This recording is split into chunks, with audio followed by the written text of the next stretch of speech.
حضرت عبداللہ ابن عباس رضی اللہ تعالی عنہما کے فرمان کے مطابق مدینہ منورہ میں سب سے پہلے سورہ بقرہ نازل ہوئی۔ اس سے مراد یہ کہ جس سورت کی آیات سب سے پہلے نازل ہوئی وہ سورہ بقرہ ہے۔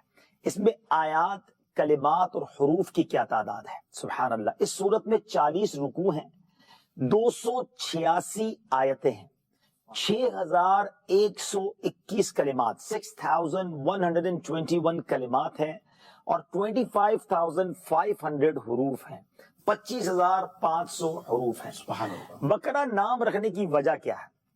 عربی میں گائے کو بقرہ کہتے ہیں، اور اس سورت کے 8ویں اور 90 رکوع کی آیت نمبر 67 سے لے کر 73 میں بنی اسرائیل کی ایک گائے کا واقعہ بیان کیا گیا ہے۔ اسی مناسبت سے اسے سورہ بقرہ کہتے ہیں۔ One of the beautiful story ہے، قرآن کا واقعہ ہے، ضرور پڑھیں اور یقین کریں جب آپ سورہ بقرہ کا یہ گائے والا واقعہ پڑھیں گے نا تو آپ کو بہت کچھ سیکھنے کو ملے گا۔ والدین کی خدمت کا کیا شاندار درس قرآن دیتا ہے، حلال مال کی کیا برکتیں ہیں اس سورہ بقرہ والے واقعے میں ہمیں سیکھنے کو ملتا ہے۔ سبحان اللہ۔ سورہ بقرہ کے فضائل حدیث میں بڑے بیان ہوئے، سبحان اللہ۔ میں 2-3 حدیثیں پڑھ کر سناتا ہوں۔ حضرت ابو امامہ باہلی رضی اللہ تعالیٰ عنہ سے روایت ہے کہ نبی کریم علیہ الصلوۃ والسلام نے ارشاد فرمایا، اور یہ حدیث مسلم شریف میں ہے، قرآن پاک کی تلاوت کیا کرو کیونکہ وہ قیامت کے دن اپنی تلاوت کرنے والوں کی شفاعت کرے گا، اور 2 روشن صورتیں یعنی سورہ بقرہ اور سورہ آل عمران پڑھا کرو کیونکہ یہ دونوں قیامت کے دن اس طرح آئیں گی جس طرح 2 بادل ہوں یا 2 سائبان ہوں یا 2 اڑتے ہوئے پرندوں کی قطاریں ہوں، یہ دونوں صورتیں اپنے پڑھنے والوں کی شفاعت کریں گی۔ سورہ بقرہ پڑھا کرو کیونکہ اس کو پڑھتے رہنے میں برکت ہے اور نہ پڑھنے میں ثواب سے محروم رہ جانے پر حسرت ہے، اور جادوگر اس کا مقابلہ کرنے کی طاقت نہیں رکھتا۔ اللہ، یعنی جس گھر میں جادو ٹونے سے آپ بچنا چاہتے ہیں، آسیب سے بچنا چاہتے ہیں، آپ چاہتے ہیں روزی میں برکت ہو جائے، گھر میں سورہ بقرہ کا ختم کرائیں، سورہ بقرہ پڑھیں، آپ دیکھیں انشاءاللہ کتنی برکتیں ملیں گی۔ ایک اور بڑی پیاری حدیث پاک ہے اور بخاری شریف کی حدیث ہے۔ نبی پاک علیہ الصلوۃ والسلام فرماتے ہیں، جو شخص رات کو سورہ بقرہ کی آخری 2 آیتیں پڑھ لے گا وہ اسے ناگہانی مصائب سے کافی ہوں گی۔ سبحان اللہ۔ یعنی ناگہانی مصیبتیں اور آفتیں اسے نہیں آئیں گی، سبحان اللہ۔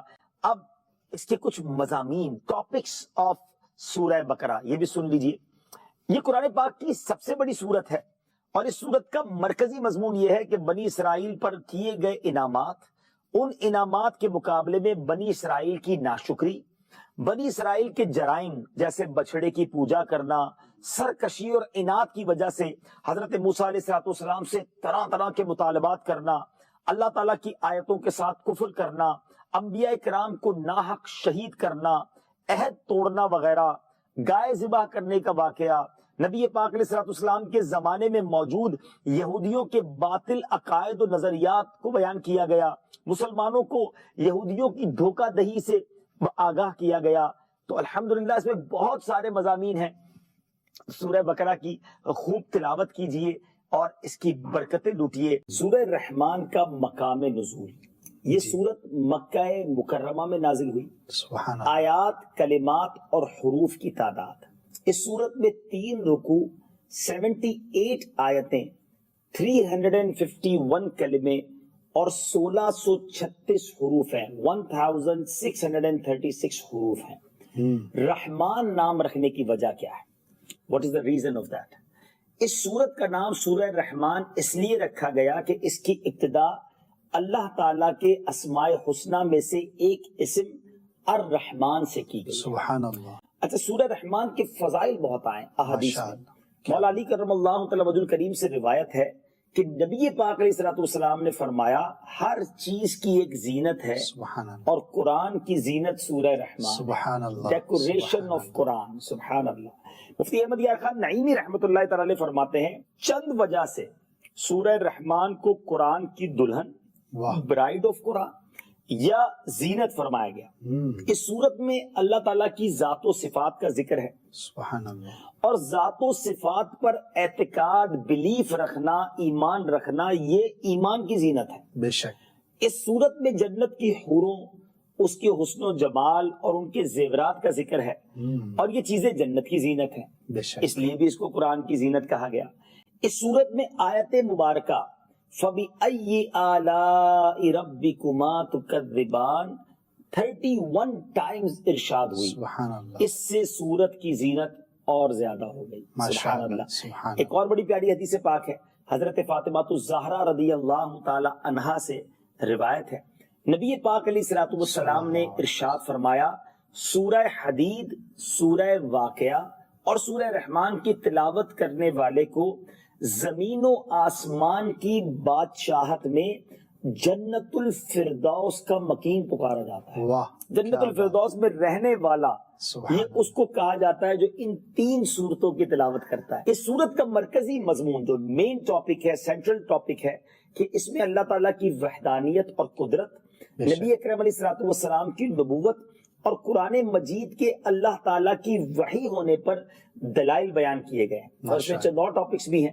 کہ اس صورت کی ابتدا میں اللہ تعالیٰ نے اپنی عظیم نعمتوں جیسے قرآن پاک کو نازل کرنے، تاجدار رسالت صلی اللہ تعالی علیہ وسلم کو اس کی تعلیم دینے، آپ علیہ الصلوۃ والسلام کو دنیا اور آخرت کی تمام چیزوں کی تعلیم دینے کا ذکر فرمایا۔ ماشاء اللہ، پھر اس صورت میں سورج، چاند، زمین پر اگی ہوئی بیلوں، درختوں، آسمانوں، زمینوں، باغات، پھلوں، کھیتوں اور فصلوں کا ذکر فرمایا، یعنی اللہ تعالیٰ نے اپنی نعمتیں گنوائی۔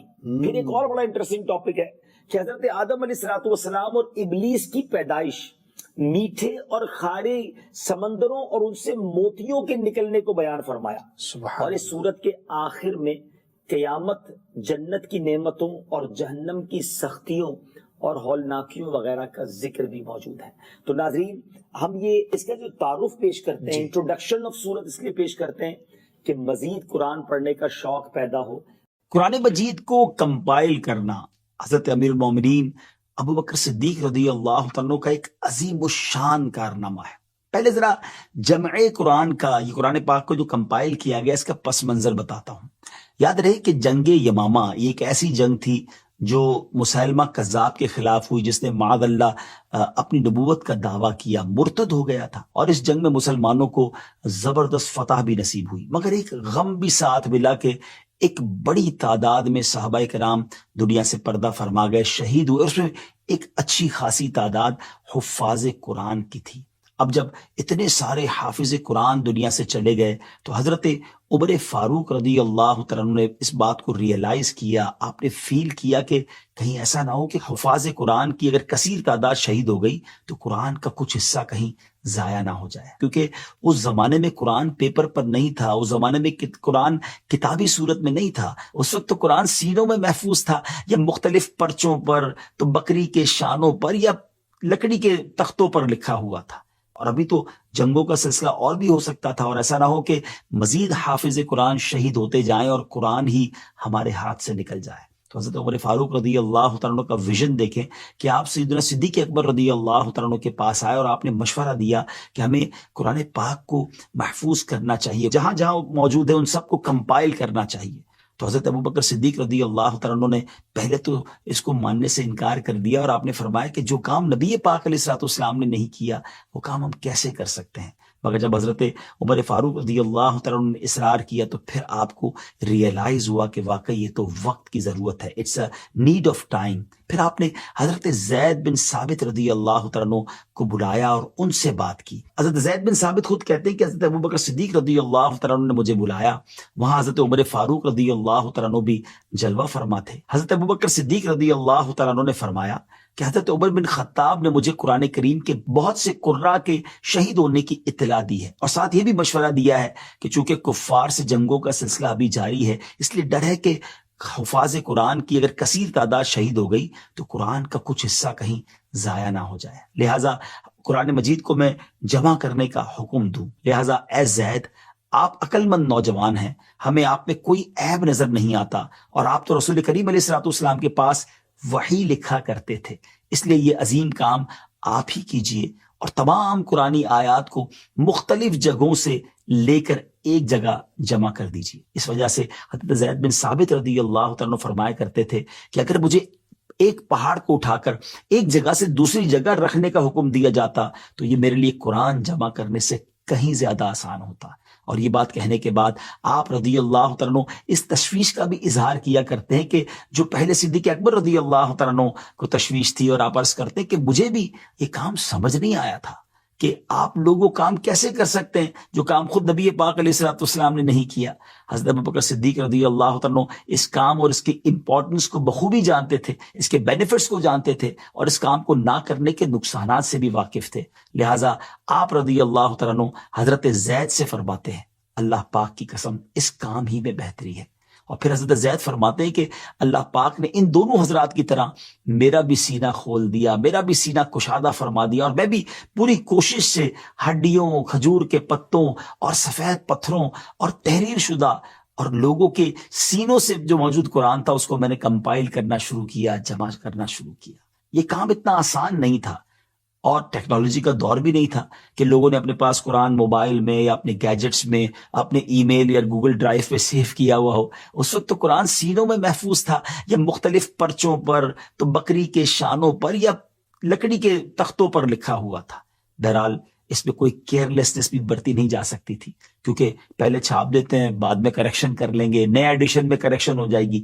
ایسا نہیں تھا، یہ اللہ کے مقدس کتاب، مقدس کلام کی بات تھی. حضرت زید کی محنت سے یوں سارا قرآن مجید ایک جگہ جمع ہو گیا. اس کے بعد یہ جمع کیا ہوا قرآن حضرت ابوبکر صدیق رضی اللہ تعالیٰ عنہ کے پاس رہا، پھر حضرت عمر فاروق کے پاس رہا، اور پھر آپ کی لخت جگر پیاری شہزادی ام المومنین حضرت حفصہ رضی اللہ تعالیٰ عنہا کے پاس رہا. حضرت مولا علی کرم اللہ تعالیٰ وجہ الکریم کا فرمان عالی شان ہے، مصاحف میں سب سے زیادہ ثواب حضرت ابوبکر صدیق رضی اللہ تعالیٰ عنہ کا ہے، اور اللہ پاک ان پر رحم فرمائے کہ انہوں نے سب سے پہلے قرآن پاک کو جمع فرمایا. کتنی بڑی نیکی حضرت ابوبکر صدیق رضی اللہ تعالیٰ عنہ سے رب نے کروائی، سبحان اللہ. اور پھر اس کے بعد یہ سلسلہ آگے کیسے بڑھا، کیونکہ یہاں تو ایک بک کے اندر ایک مسودے کے طور پر قرآن موجود تھا. پھر حضرت عثمان غنی کے مزار پر اللہ کروڑوں رحمتوں کی بارش نازل فرمائے کہ انہوں نے پھر اس کی کتابت فرمائی، اس کی مزید کاپیز بنی اور دنیا بھر میں اس کو بھجوایا گیا. یہ کیا عظیم صحابہ تھے، کیا انداز تھا، قرآن سے اور اسلام سے کیسی محبت تھی. اللہ کریم تربت صدیق اکبر پر اپنی کروڑوں رحمتوں کی بارش نازل فرمائے، اور ہمیں قرآن پاک سے سچی محبت بھی نصیب فرمائے. ان صحابہ نے تو بڑی محنت کی قرآن پاک کو جمع کرنے کے لیے. ہم تو کسی بک اسٹال سے جا کر خرید لیتے ہیں، لیکن کیا اس کو پڑھتے بھی ہیں، اس کو سمجھتے بھی ہیں، اور کیا قرآن سے اتنی محبت بھی کرتے ہیں. سورہ فتح آیت نمبر 29 میں اللہ کریم نبی پاک کو محمد الرسول اللہ فرما رہا ہے. سورہ آل عمران آیت نمبر 33 میں آپ کو مصطفیٰ قرار دیا. سورہ آل عمران آیت نمبر 179 میں مجتبی فرمایا. سورہ جن آیت نمبر 27 میں آپ کو مرتضی کے لقب سے یاد کیا گیا. سورہ بنی اسرائیل آیت نمبر 1 میں عبد کامل. سورہ مائدہ آیت نمبر 15 میں آپ کو نور فرمایا گیا. سورہ نساء آیت نمبر 174 میں برہان یعنی واضح دلیل فرمایا گیا. سورہ احزاب آیت نمبر 40 میں آپ صلی اللہ تعالی علیہ وسلم کو خاتم النبیین فرمایا. سورہ احزاب آیت نمبر 45 میں شاہد یعنی حاضر و ناظر اور داعی الی اللہ یعنی اللہ پاک کی طرف بلانے والا فرمایا گیا. سورہ یاسین آیت نمبر 1 میں آپ کو یاسین. سورہ طٰہٰ آیت نمبر 1 میں آپ کو طٰہٰ. سورہ بقرہ آیت نمبر 119 میں آپ کو بشیر یعنی خوشخبری دینے والا اور نذیر یعنی ڈر سنانے والا فرمایا گیا. سورہ مزمل آیت نمبر 1 میں آپ علیہ الصلوۃ والسلام کو مزمل.